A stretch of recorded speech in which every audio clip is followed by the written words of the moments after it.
دوستو، آپ اللہ کی بارگاہ میں کھڑے ہیں اور سورہ فاتحہ پڑھ رہے ہیں۔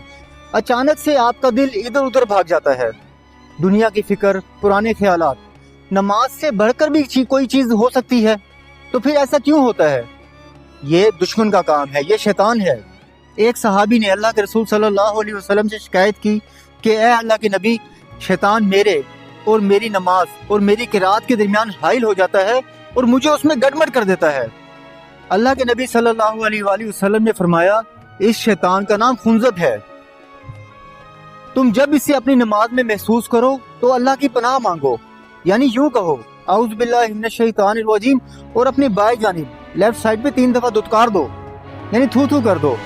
اب تھو تھو کا یہ مطلب نہیں ہے کہ ہم ساتھ والے بندے پہ تھوک پھینکنا شروع کر دیں، مطلب آرام سے دل میں آپ اعوذ باللہ من الشیطان الرجیم پڑھیں اور اپنی لیفٹ سائڈ پہ تھو تھو کر دیں۔ تو صحابی نے کہا کہ میں نے ایسے ہی کیا اور اللہ تعالیٰ نے مجھے اس سے محفوظ کر لیا۔ آپ اندازہ کریں، ہم پورا دن اپنا کام کرتے ہیں، جب نماز میکسیمم نماز 10 منٹ کی ہوتی ہے تو وہ شیطان 10 منٹ ہمارے لیے ایسے کر دیتا ہے کہ جیسے دنیا کے سارے کام ہونے ہی اس 10 منٹ میں تھے۔ نماز میں شیطانی وسوسوں سے بچنے کا سب سے بہترین عمل یہی ہے۔ جب ہم اللہ کی پناہ میں آ جاتے ہیں تو پھر شیطان کا زور نہیں چلتا۔